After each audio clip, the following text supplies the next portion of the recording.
రేపటి నుంచి ఆర్టీసీ సమ్మె చేపడుతున్నట్లు ప్రకటించింది జేఏసీ.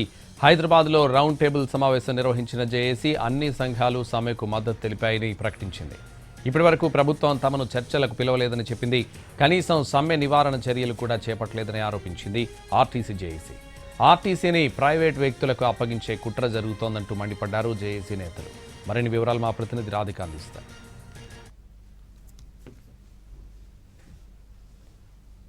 రేపటి నుంచి తెలంగాణ రాష్ట్ర వ్యాప్తంగా ఆర్టీసీ సమ్మెకు వెళ్లబోతుంది. ఆర్టీసీ జేఏసీ ఇప్పటికే 32 డిమాండ్స్ తో ప్రభుత్వం దృష్టికి తీసుకెళ్లినా కూడా ఇప్పటి వరకు చర్చలకైతే పిలవలేదు. అయితే కొద్దిసేపటి క్రితమే ఆర్టీసీ ఎండీ అట్లాగే ఉన్నతాధికారులతో మంత్రి భేటీ అయినట్టు తెలుస్తుంది. ఇప్పటి వరకు వీళ్ళకి ఏమైనా కాల్స్ వచ్చాయా, అసలు చర్చలకు పిలుస్తారా లేదా, జేఏసీ నాయకులతో మాట్లాడదాం.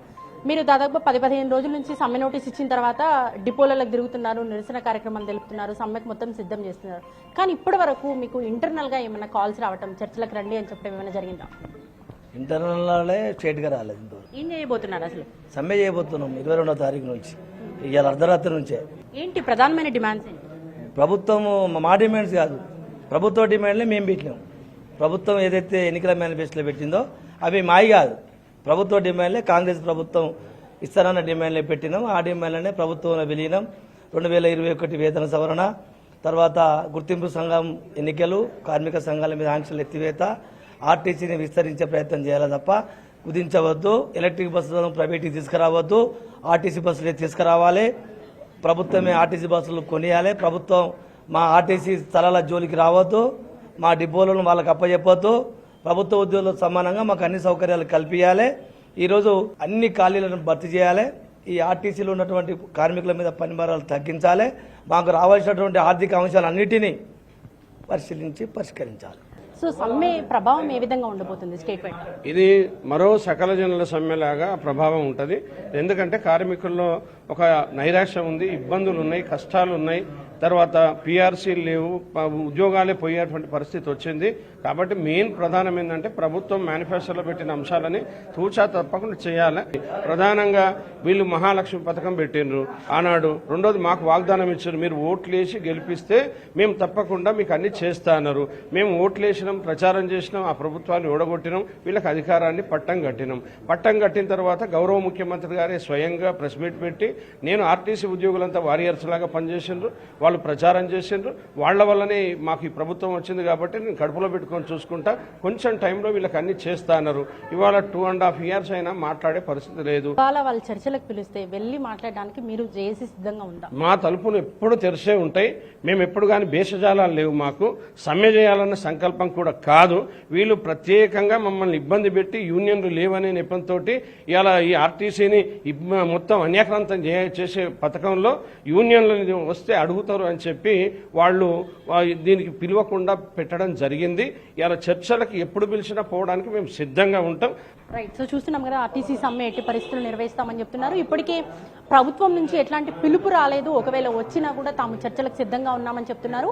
అయితే ఈ ఆర్టీసీకి సంబంధించి రేపటి నుంచి సమ్మెకు వెళ్ళబోతున్నారు కాబట్టి వీళ్ళని చర్చకి వాళ్ళ పిలుస్తారా లేదా అనే ఒక సందిగ్ధంలో అయితే పూర్తి స్థాయిలో ఉందనే చెప్పుకోవాలి. సో ప్రభుత్వం కూడా స్పందించాల్సిన అవసరం అయితే చాలా క్లియర్గా కనిపిస్తుంది. కెమెరా పర్సన్ రాజేష్ తో రాధిక, ఎన్టీవీ, హైదరాబాద్.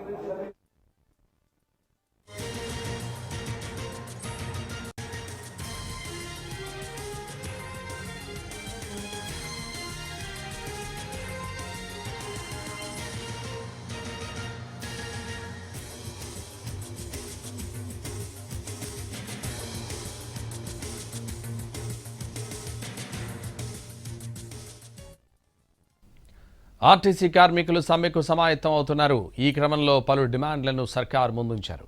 ఆర్టీసీని ప్రభుత్వంలో విలీనం చేసే ప్రక్రియను వెంటనే ప్రారంభించాలని, 2021 వేతన సవరణ 30% ఫిట్మెంట్తో అమలు చేయాలనే డిమాండ్ని సర్కార్ ముందు పెట్టారు.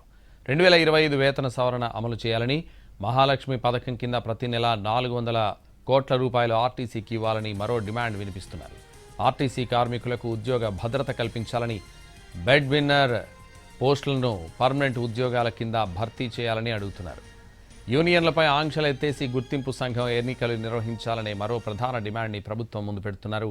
ఆర్టీసీ ఉద్యోగులపై పని భారాలు తగ్గించాలని కోరుతున్నారు. ఇక కండక్టర్, డ్రైవర్లపై కేఎంపీఎల్, ఈపీకే వేధింపులు ఆపేయాలని, ఎలక్ట్రికల్ బస్సులను రాష్ట్ర ప్రభుత్వమే కొని ఆర్టీసీకి ఇవ్వాలని డిమాండ్ చేస్తున్నారు. ఆర్టీసీ స్థలాలను ఈవీ బస్సులకు ఇవ్వరాదని, అద్దె బస్సుల డ్రైవర్లను ఆర్టీసీలో విలీనం చేసుకోవాలని కోరుతున్నారు.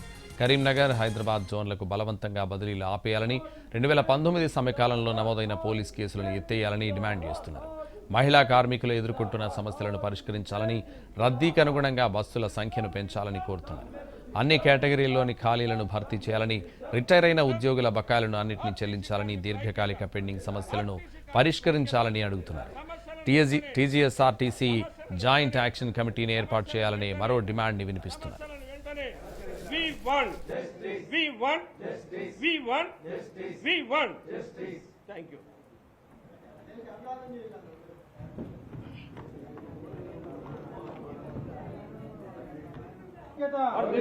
आवाज दो, आवाज दो, आवाज दो, कार्मिक ऐक्यता हमारे मांगे ఆర్టీసీ కార్మికులు సమ్మెకు సమాయత్తం అవుతున్నారు. ఈ క్రమంలో పలు డిమాండ్లను సర్కార్ ముందుంచారు.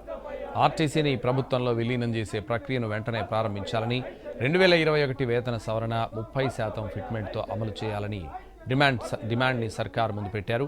2025 వేతన సవరణ అమలు చేయాలని, మహాలక్ష్మి పథకం కింద ప్రతి నెల 400 కోట్ల రూపాయల ఆర్టీసీకి ఇవ్వాలని మరో డిమాండ్ వినిపిస్తున్నారు. ఆర్టీసీ కార్మికులకు ఉద్యోగ భద్రత కల్పించాలని, బెడ్విన్నర్ పోస్టులను పర్మనెంట్ ఉద్యోగాల కింద భర్తీ చేయాలని అడుగుతున్నారు. యూనియన్లపై ఆంక్షలు ఎత్తేసి గుర్తింపు సంఘం ఎన్నికలు నిర్వహించాలనే మరో ప్రధాన డిమాండ్ని ప్రభుత్వం ముందు పెడుతున్నారు. ఆర్టీసీ ఉద్యోగులపై పని భారాలు తగ్గించాలని కోరుతున్నారు. ఇక కండక్టర్, డ్రైవర్లపై కేఎంపీఎల్, ఈపీకే వేధింపులు ఆపేయాలని, ఎలక్ట్రిక్ బస్సులను రాష్ట్ర ప్రభుత్వమే కొని ఆర్టీసీకి ఇవ్వాలని డిమాండ్ చేస్తున్నారు. ఆర్టీసీ స్థలాలను ఈవీ బస్సులకు ఇవ్వరాదని, అద్దె బస్సుల డ్రైవర్లను ఆర్టీసీలో విలీనం చేసుకోవాలని కోరుతున్నారు.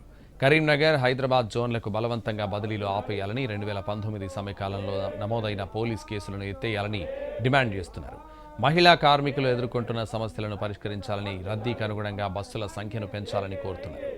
అన్ని కేటగిరీల్లోని ఖాళీలను భర్తీ చేయాలని, రిటైర్ అయిన ఉద్యోగుల బకాయిలను అన్నింటినీ చెల్లించాలని, దీర్ఘకాలిక పెండింగ్ సమస్యలను పరిష్కరించాలని అడుగుతున్నారు. టీజీఎస్ఆర్టీసీ జాయింట్ యాక్షన్ కమిటీని ఏర్పాటు చేయాలని మరో డిమాండ్ని వినిపిస్తున్నారు.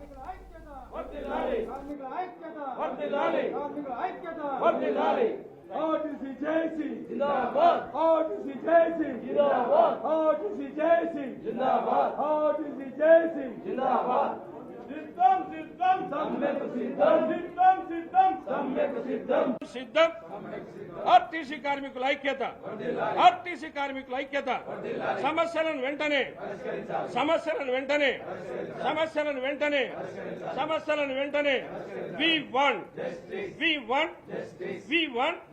we want. Thank you.